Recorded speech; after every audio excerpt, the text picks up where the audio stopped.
Leo tunakutana wana mawakili na wanasheria wa Tanzania. Tunakutana hapa mjini Arusha katika mkutano mkuu wa chama cha sheria Tanganyika. Ni mkutano ambao ni wa mwaka. Kwa hiyo tunakutana hapa wanasheria kwa muda wa wiki nzima, kuanzia ile Jumatatu mpaka siku ya Jumamosi. Jumatatu ile ya ilikuwa tarehe 7 mpaka tarehe 6 mpaka tarehe mpaka tarehe 10 ya mwezi wa 5. Huwa ni kukutana kujadiliana hali ya ustawi wa chama chetu, kwamba tuna hali gani, ni kitu gani ambacho kinaendelea, na kwa kuwa kuangalia utendaji mzima wa chama chetu, uongozi mzima ambao unafanya kazi, unatupatia ripoti mbalimbali, kamati mbalimbali za chama zimefanya nini. Vile vile kuna kuwa na mawasilisho ya mada kubwa ambazo zinazungumzwa mwaka huu, zinahusiana na sheria na mfumo mzima wa uchaguzi wa Jamhuri ya Muungano ya Tanzania. Kwa hiyo ndio mkutano huo ulikuwepo, umefunguliwa na mgeni rasmi ambaye alikuwepo hapa, ambaye ni waziri. Na baada ya hapo sasa, kesho tunapokea ripoti nzima za utendaji wa secretariat ya TLS na rais anasemaje. Na baada ya hapo utakuwa na maswali na nini, na ndio hayo. Na vile vile hata ile taasisi ya maslahi au ustawi wa mawakili DTF itaweza kutoa na ripoti yake. Kwa hiyo ndio kwa sehemu kubwa ndio hayo. Sasa kuna swala ambalo ameniuliza hapa kuhusiana na kile ambacho kimejiri jana katika bunge la Umoja wa Ulaya. Wenzetu wana bunge la Umoja wa Ulaya kama ambavyo sisi katika Umoja wa Afrika vile vile tuna bunge la Umoja wa Afrika. Sasa kulikuwa na azimio ambalo lilikuwa limewasilishwa pale kuhusiana na mwenendo mzima wa demokrasia nchini Tanzania, sana vile vile kuwekwa ndani kwa kiongozi wa Chama cha Demokrasia na Maendeleo, ndugu Tundu Antipas Mugwai Lissu, ambaye yuko ndani kutokana ameshtakiwa na makosa ya uhaini na vile vile makosa ya kuchapisha habari ambazo zisizokuwa sahihi katika mitandao. Sasa bunge la Ulaya lilikuwa limepitia mwenendo mzima wa jinsi ambavyo demokrasia Tanzania inavyoendeshwa, kwamba ni nchi ya vyama vingi, lakini walikuwa wanazungumzia kwamba vyama vya upinzani au vyama vya ushindani vimekutana na mazingira magumu sana ya kuweza kufanya kazi zao, na kutokana na mwenendo mzima kwamba viongozi wa vyama vya upinzani wanawekwa ndani. Ndugu Tundu Antipas Lissu amewekwa ndani na kushtakiwa mashtaka hayo ambayo wao wanaona sio sawa. Na kwa maana hiyo basi wanataka kuagiza serikali za jumuiya au za Umoja wa Ulaya, zile nchi wanachama wote waweze kufanya nini, wachukue hatua za kuweza kuwasiliana na serikali ya Tanzania kubana, ili iweze kuhakikisha nini, mashtaka dhidi ya Tundu Antipas Lissu yanafutwa, na kwamba serikali ya Tanzania inaheshimu mfumo wa demokrasia ya vyama vingi. Vyama vya siasa vinaruhusiwa kufanya kazi yake inavyotakikana. Chadema ambayo inaonekana kwamba imezuiwa kushiriki katika uchaguzi mkuu wa mwaka huu 2025 inaruhusiwa, na mabadiliko muhimu sana ambayo yanafanywa katika sheria za mfumo mzima wa uchaguzi yanafanywa. Basi maazimio yamepitishwa. Hii sio kitu cha ajabu. Wakati wa ule utawala wa Makaburu, nchi za Afrika zilikuwa zinakutana kama OAU, zinapitisha maazimio dhidi ya serikali ya Makaburu Afrika Kusini, dhidi ya serikali ya Rhodesia wakati ambao ile ya Ian Smith, serikali mbalimbali zilizokuwa zinahusiana na Namibia wakati ile inaitwa Southwestern Africa, ambayo ilikuwa ni Namibia hivi sasa, na ilivyokuwa Ureno, ilivyokuwa Angola, zote Umoja wa Afrika ulikuwa unapitisha maazimio hayo. Baraza Kuu la Umoja wa Mataifa vile vile katika Umoja wa Mataifa ilikuwa inapitisha maazimio kama hayo. Kwa hiyo hakuna cha ajabu katika iliyofanyika, lakini cha ajabu ni kwamba Tanzania ambayo ilikuwa ni kinara wa kuongoza mataifa ya Afrika kupinga ubaguzi wa rangi, kupinga unyanyasaji wa Afrika katika nchi zao, hivi sasa Tanzania na yenyewe inamulikwa kwamba inafanya matendo ya ukiuka misingi ya demokrasia na haki za binadamu, ambayo imeingia katika nini, imesaini na kuyaridhia maagano ya kimataifa ya haki za binadamu, kama vile ikiwepo tamko la Umoja wa Mataifa kuhusiana na haki za wanadamu pote, ambayo kanuni zinazokubalika dunia ulimwengu mzima kuhusiana na haki za binadamu. Kwa hiyo ni miongoni mambo kwa kweli yanaonyesha kwamba nchi yetu hivi sasa, taswira ya nchi yetu imechafuka kutokana na uongozi ambao tulionao. na matendo ambayo tunafanya, vyombo vya usalama, vyombo vya dola, na watu wanapotezwa, hata wengine wanapangwa kupotezwa. Yani kuna matendo ambayo yanatia mashaka kwamba watu wanapotezwa, hakuna hatua zinachukuliwa. Tundu Lissu anapigwa risasi 16, hakuna uchunguzi mpaka leo umefanywa, miaka tokea mwaka 2017 mpaka hivi leo. Wakina Mdude wanapotea, hatujui nini kinafanyika. Wakina Soka wamepotea, hatujui nini kinafanyika. Watu wengi wamepotea. Ali Kibao ameuawa, hakuna kinachofanyika. Kwa hiyo mwisho wa siku tulikuwa kama nchi inafurahia, alafu unakuwa na uongozi unasemaje watu wao wanauawa tu. Sasa hii inaonyesha kwamba hatujali uhuru na haki ya wanadamu kuishi, na kukumbuka kwamba sisi ni miongoni mwa nchi chache duniani ambazo zinasema kila mtu ana haki ya kuishi na kupata hifadhi ya maisha yake kutoka kwa jamii. Hii ibara 14 ya katiba nchi yetu inasema hivyo. Rais wetu na viongozi wote wameapa kiapo cha kufanya nini?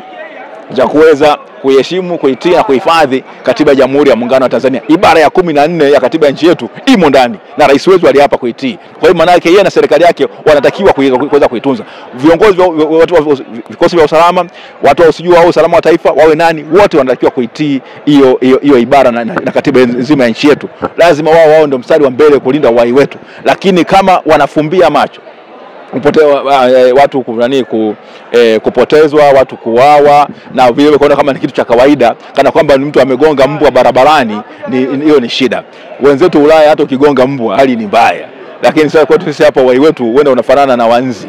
Kwa hiyo hiyo sio nzuri. Maana kama nchi tumeutweza na kudhalilisha thamani ya utu wa kila mmoja wetu. Labda kama wanaishi kwenye visiwa, Tanzania ni mwanachama wa Umoja wa Mataifa. Tanzania ni mwanachama wa Umoja wa Afrika, si ndio? Kwa hiyo mtu anayezungumza hivyo ni mtu ambaye ana kiburi tu. Anazungumza vile amejaa chuki, amejaa dharau, ana chembe ya utu. Sisi tunaishi kama jumuiya ya kimataifa. Ni sehemu ya jumuiya ya kimataifa. Ndio maana tulikuwa tunaweza kuwakemea makaburu. Sawa sawa. Na walikuwa sehemu ya jumuiya ya kimataifa mpaka tukawatenga. Tuliongoza, Tanzania ilisema haitajiunga na jumuiya ya madola kwa mfano mwaka 60. Ilivyosema kwamba tupata uhuru mwaka 61. Kama makaburu yataendelea kuwa jumuiya sehemu ya jumuiya ya madola, sasa tuashiriki, hatajiunga. Ikabidi Afrika Kusini iondolewe. Tuliongoza mataifa ya Afrika, mataifa ya ulimwengu kususia michezo ya Olimpiki mwaka 76. Kwa sababu gani? Watu wa New Zealand, timu ya Afrika Kusini ilikwenda kucheza kucheza kule cricket wapi New Zealand. Tukasema kama New Zealand haitazuiwa, tutashiriki. Tumefanya hivyo mara nyingi. Tumeongoza, yani tulikuwa na sifa kubwa sana. Mwalimu Nyerere alisema kwamba sisi ni taifa dogo kiuchumi, lakini taifa kubwa kisiasa. Hata hiyo sasa tumepoteza. Lakini hapa watu wanapanga mipango namna gani na kuwanyamazisha wale ambao wanafanya nini? Wanakemea au kiukaji wa haki za binadamu. Ni fedheha kubwa. Sasa unaona viongozi wetu wa kidini wanapigwa, wanataka kuuawa. Na tunaona ni kitu cha kawaida. Ni aibu kubwa. Uwezo kufanya matendo haya. Idi Amin alivyomuua askofu jana ni Ruhumu mwaka ule wa 77, ilikuwa ni kitu kikubwa sana. Mwaka mmoja baadaye aliondoka madarakani. Akatuvamia sisi hapa, sisi tukapeka majeshi tukampiga tuenda kumtoa kule. Nchi ya kwanza ya Afrika kwenda kuondoa utawala wa nchi nyingine ilikuwa ni Tanzania mwaka 79, tarehe 11 mwezi wa 4 mwaka 79. Tulipeleka jeshi letu likaondoa Idi Amin. Leo hii sisi ndio amdini vinara ukiuka haki za binadamu, alafu nasema kwamba sisi taifa huru, tunajinania, tunaweza kufanya lolote tunalotaka. Hapana. Ndio maana hata kuna mahakama za ICC wanatambua kweli ndio una miliki yako, mamlaka ya kiimaya unayo, lakini huna mamlaka ya ukiuka haki za binadamu. Sasa Dr. Nshala, pia moja maadhimio kama ulivyosema hapo ni Chadema kuruhusiwa kushiriki uchaguzi mwaka huu. Kuna watu wakawa wanahoji, Chadema nani ambaye amewanyima nyie kushiriki uchaguzi? Chadema tumenyimwa kushiriki uchaguzi wa mwaka huu kwa mfumo mbaya wa uchaguzi. Mfumo kwa Kiingereza uko rigged. Yaani kwamba umeshachezwa, ni kama nilivyotoa mfano siku ile. Wamechukua karata zote zile kubwa. Wamechukua mizungu yote, wamechukua dume na jike, wamechukua na ng'anda 6. Hapo wanacheza mchezo gani? Kama wale wanafahamu kucheza albastini au wale wanafahamu zile karata za majoka, wamechukua majoka yote. Si ndio? Hapo wanacheza mchezo gani? Yaani wao CCM watakaje? Akufunge miguu. Alafu asema tucheze mpira. Alafu akufunge na mikono. Alafu ndio mchezo wote pamoja mpira. Alafu anakifunga anashangilia kama zuzu. Mambo gani haya? Hii ndio unakejeli akili za watu. Huu ni mfumo ambao ni batili. Mfumo ambao unakinzana na viwango vyote vya demokrasia. Ndio maana Chadema anasema badilisha mfumo tucheze. Ukitushinda sisi tunasema asante sana, tutakuwa kwanza kukupatia mkono. Unaona Asante. Sawa, kuna watu pia wanahoji nani ambapo mpeleka taarifa labda kwenye bunge la Ulaya mpaka mkajadiliwa, labda ni wale wanasheria wenu ambao wapo nje ya nchi na wampeleka taarifa katika bunge la Ulaya? Kwa hiyo vivyo unapozungumza wewe vinaishia Tanzania tu. Tumezungumza hapa Tanzania havitoki. Yaani dunia nzima haioni. Nakwambia dunia inaona kitu, hawana mabalozi wao hapa. Kesi ya Lissu tumeiona, si unaona wanakuja mabalozi kwenye kesi ya Lissu pale. Dunia nzima inaona, dunia inaandika. Al Jazeera inaandika, CNN inasema, Economist inazungumza, Bloomberg inazungumza. Na unategemea sasa wenzetu wanasoma. Uenda sisi hapa watu wanabakia kubeti na kuzungumza mipira tu, si ndio? Wenzetu wanasoma na kuangalia. Kama Chadema nyewe mmelipokeaje hili sasa? Kitu cha kufurahisha, tumetiwa moyo sana. Tunajua haimaanishi kama kazi imekwisha, kazi ndio imeanza, tunaendelea. Tunataka sisi mikono yetu iko wazi kabisa ya kuhakikisha kwamba tunabadilisha mfumo nchi yetu ya kidemokrasia. Sisi Chadema hatumchukii mtu yeyote yule. Tunapenda tuwe na mfumo wa demokrasia, tuishi kama Tanzania kwa furaha na amani. Si ndio? Ndio tunataka sisi. Lakini hiyo inapatikana katika nini? Katika kuheshimu haki za binadamu na misingi ya demokrasia. Wenzetu hawataki. Tokea mwaka 92 CCM wao wamesikika wakisema kwamba muda hautoshi wa kubadilisha katiba na kuweka mfumo mpya wa uchaguzi. Tokea mwaka 92, miaka 30 mingapi sasa ndio kijana? 33. CCM wanasema muda wa nini? Kila mwaka muda hautoshi. Samia kaja 2021, mnipatie muda. Si ndio? Baadaye tukaambiwa tutafanya mafunzo ya katiba ya miaka 3 ambayo tayari mpaka leo hajaanza. Unasikia? Huyo azungumza waziri Ndumbaro mpaka leo fanya nini? Hajazungumza kitu. Huyo alisema wakamtoa wakamzungusha wamrudisha tena pale pale. Muulize Ndumbaro, hivi yale mafunzo ya katiba kwa Tanzania ulishaanza kuyatoa lini? Sawa, Dr. Shera, kumalizia kabisa, baada ya haya yote na Chadema imesema mna matumaini makubwa, nyie mna imani na serikali ya Tanzania kwamba itachukua hatua zozote?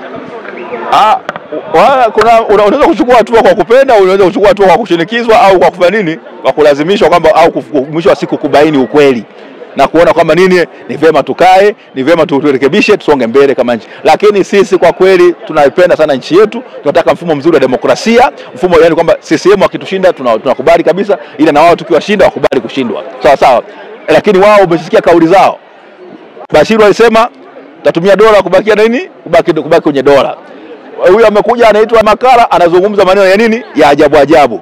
Haya anakuja huyu Wasira anasema tutawala mpaka Yesu atakaporudi. Au ni watu wa aina gani? Unazungumza na watu gani hao? Unajua una kazi kubwa kuzungumza na watu wa namna hiyo.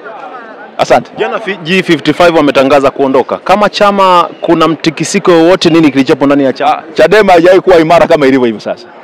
Yes. Na wale waliondoka sasa unawaambiaje? Tunawatakia safari njema katika maisha mapya huko na kokwenda.